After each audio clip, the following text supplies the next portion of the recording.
It's another Saturday, it's snowing, and it's time for another Figma tutorial. So in the last tutorial we went on to create a modal component. So if you haven't seen it, the end result of the previous tutorial is this kind of component here where let's say you have this design and you want to resize this modal, it will resize correctly.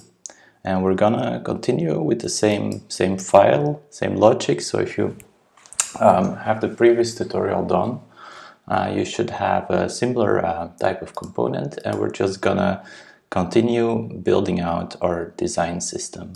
And the first thing I want to do in this case is make a new file and copy a bunch of stuff on there so I don't mess up the old file.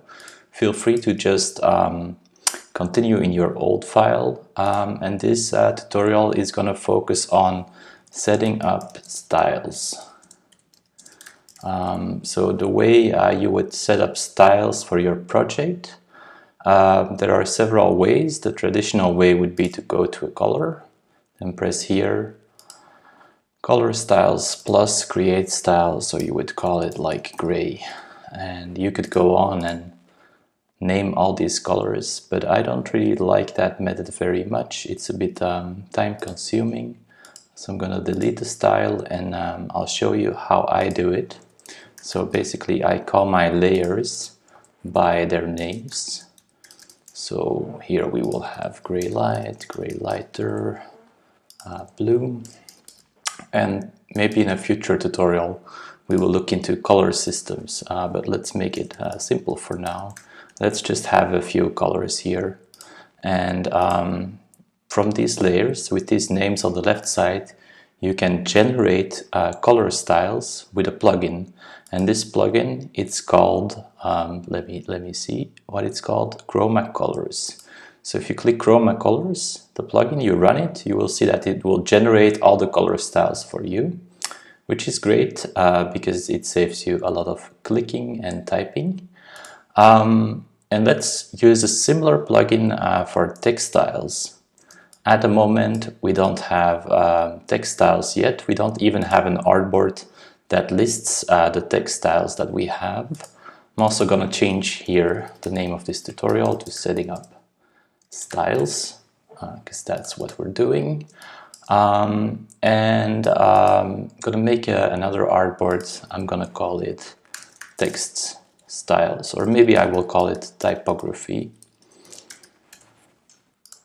What I'm gonna do now is take a bunch of styles that we were already using. So I'm gonna copy this add items layer, I'm gonna copy this cancel layer, and I think that's actually the only two text styles that are in use.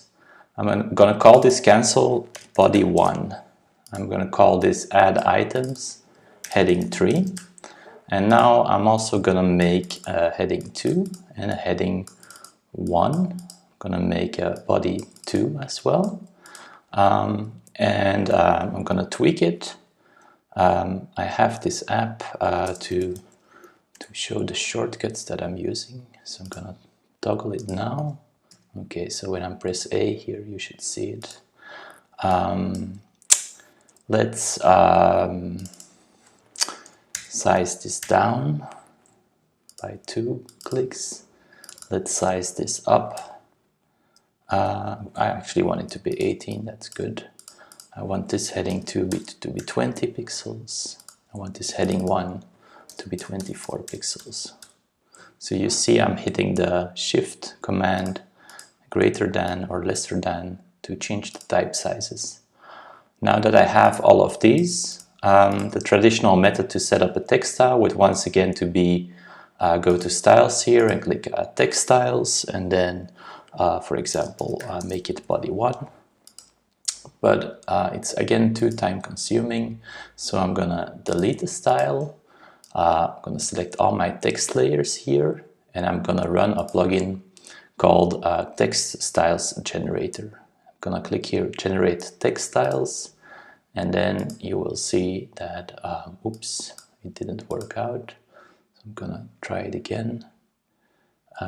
Text styles generator, generate text styles.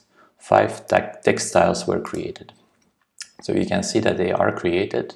They are not in a good order, so I'm gonna reshuffle things a bit here. Et voila, we have set up our text styles and color styles. So just as a reminder, if you are gonna look for those plugins and what they're called, Chroma Colors for colors, and then text styles generator for the text styles.